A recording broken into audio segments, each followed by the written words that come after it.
What's up, YouTube? Today we got some knives. This is about a certain shape of a knife from Sheffield, England, or thereabouts. I have some examples from my collection. I think this is most of them. And you'll see it's not quite a Barlow. Barlows look a little bit different. These guys are kind of their own thing. They're kind of what I buy instead of Rough Riders. They range from 30, well, actually, they range from like 20 to 80 bucks. Well, these two are like 100 or so, but they're very nice stag. As you can see, and I think it's important to acknowledge that there are other pieces in the world besides, or manufacturers besides GEC, or, super popular weird stuff that people get into. You don't have to spend $300 on a knife. You don't have to spend $200. You don't have to spend $50. I think this was 20. So we'll start with this one. This is Rosewood. You can see it's got a sheep's foot blade on it. Oil on the joint. I cleaned these up before I started showing them to y'all. Good snap. There's no half stop on any of these guys. And I think this is X75 steel, if I had to guess, which is Europe's version of a saw steel. But as you can see, they snap out, very easy to pocket.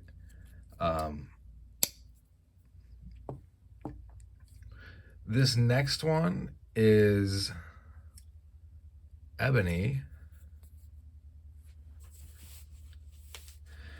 Very much the same as the last.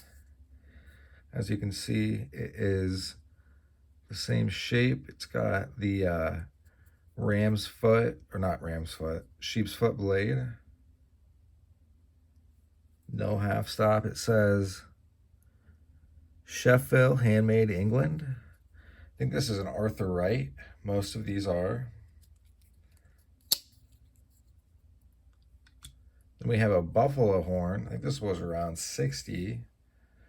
I think it's probably less than that though. These knives are not very expensive by and large.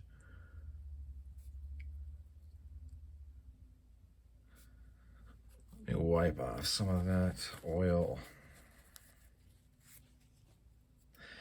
If you're looking for where to get these, then look at All About Pocket Knives, and then the shop called James and Company. I got most of these from there. This is more of a lamb's foot, a little bit more pointy. A yellow wood. I don't know what the wood is.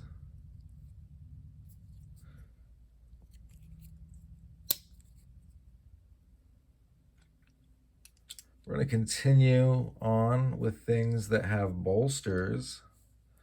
We're going to jump over to this guy next. As you can see, it's basically if you were to take this pattern, flip it around and put the blade on the other side, this has this blade, and it also has a little pin blade that I like a lot. I got this for fairly cheap. Not sure why. I think this is Delrin of some kind. Some kind of plastic. Let me see the maker of this. It says Rodgers, Sheffield, England. So that is not Arthur Wright, but it's the same pattern that we're showing you guys today. This is let me see. Yeah, Arthur Wright and Son, Sheffield. This is some kind of antler or stag.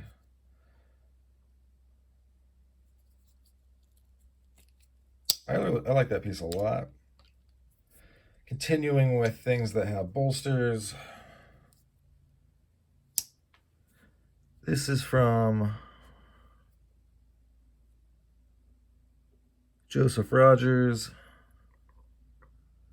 As you can see, the stag on this is pretty baller. It's banging. Got a clip on that one. This one, the stag, is very, very nice. Let's open her up. Lamb's foot. This one is, they kind of slip into place. It's like a slip joint. There is no play though, so I don't mind it. And no wrap. We're gonna move to this guy. I don't know what kind of wood this is. I like the grain on it. It has a lamb's foot blade. A lamb's foot being a more pointy sheep's foot. Basically, if it's narrower here than it is here, then it is a sheep's foot. What one is this? Who made this? Joseph Rodgers. So Wright, Joseph Rodgers, they're like some of the bigger movers and shakers over there. This is another Rodgers. That's a lot of oil. Hang on. As you can see, it is indeed Joseph Rodgers. This one is super slim. It would be easy to pocket for sure. And the reason I'm showing these, well, I got about to clean them, but also I am kind of annoyed with how some channels just pander to what is popular at the given moment or what is dirt cheap and totally ignore the rest of the cutlery world. It's a very American thing to do, right? So, I mean, if you're looking at things like the Rough Rider Reserve, for instance, there are other options besides things that are made in China and then priced like they're made, in England. These things are made by free people that earn a living wage and are not exploited by their government. Well, I mean, at least not like to the level that the CCP does. Please do not have me assassinated. Xi Jinping, I mean, no offense to you personally, but you are basically Mao Zedong. I guess that's probably an overstatement, but it is what it is. So it's important to not forget you can't know where you're going if you don't know where you've been. So there's really no reason to ignore every other aspect of the cutlery world except that, I mean, you're just being ignorant. And I mean, believe me, I realize that being ignorant is like par for the course for the knife community as far as opinions and attitudes, but you can always broaden your horizons. These are kind of harder to get. They're about $100 off eBay, but they're more. I got these from I think Burnell Cutlery in California. I think they're in San Francisco. Couldn't believe that they hadn't been snatched up yet. And let me see this guy.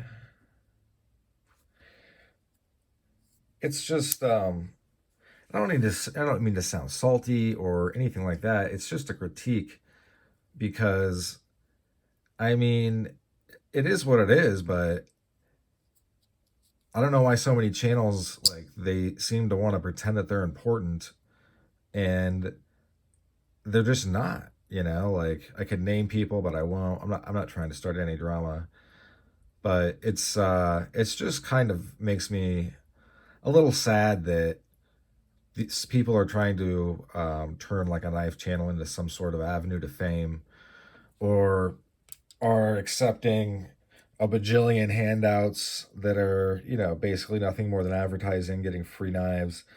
and then not saying that they're getting free knives, and then totally neglecting to tell their audience, like, hey, if you like if you like traditional knives, like, you don't have to spend a bunch of money. There are these knives. And but the problem is that these makers are so well established, the pedigree is so strong, they're not going to send you a free knife. They don't care. They would literally be like, look, the knives are not very expensive, just buy one. You know, like, then you can keep it and have it forever. Although people keep the free knives too.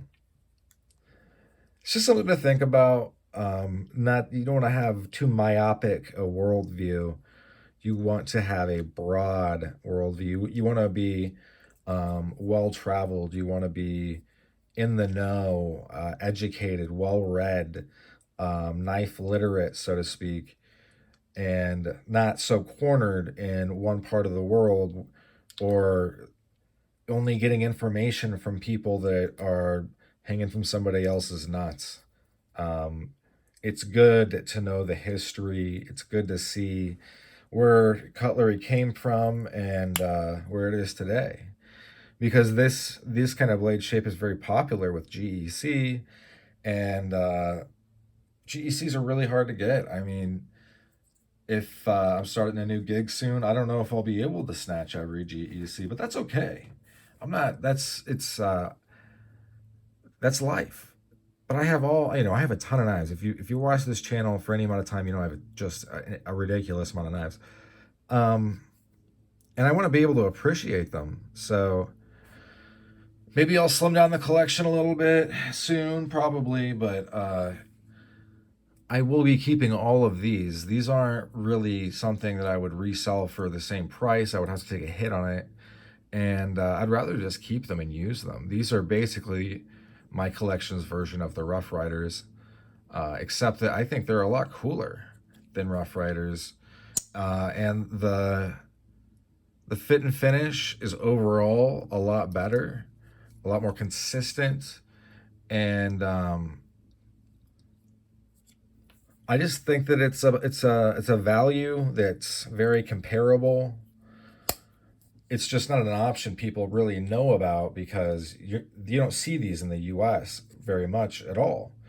You're not going to be able to go to a store. Well, maybe you are. I shouldn't say you aren't. You're usually going to have to buy these off the internet, but they're not expensive, right? Especially if you go to AAPK, All About Pocket Knives. It's an online knife distro distributor, and there's stores there, and there is not a huge tax like on Amazon. And I've never had an issue getting a knife that's always prompt service. I've never been ripped off. Um, so yeah, just be aware of it. James and Company on AAPK is a great resource.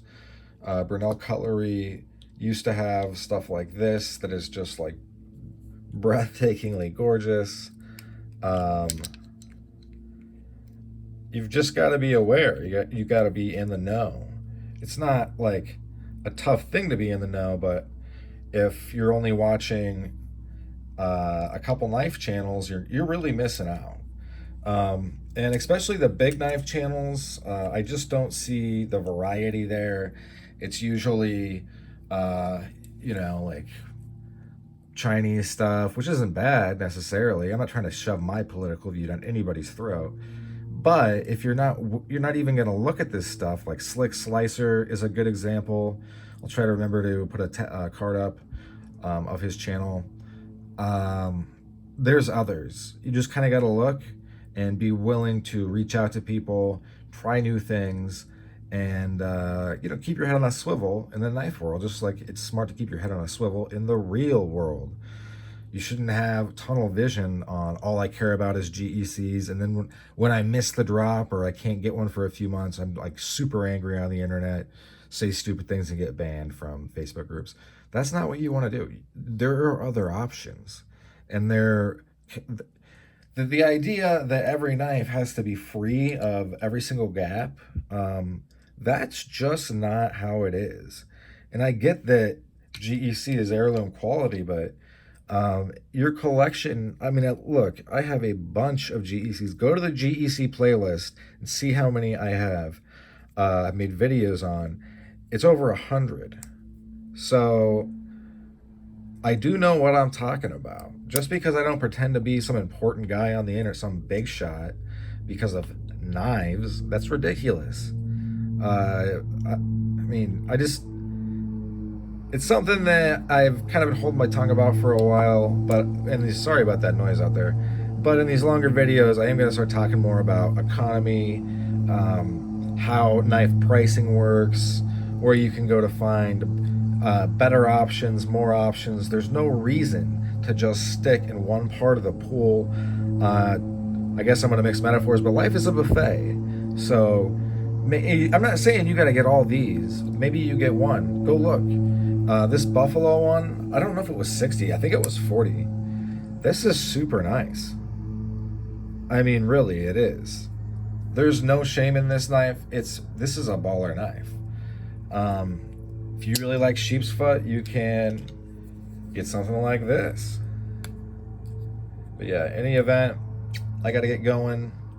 This is run very long, so if you've watched all of it, good on you. Thanks for sticking with me, and have a great rest of your day. Bye now.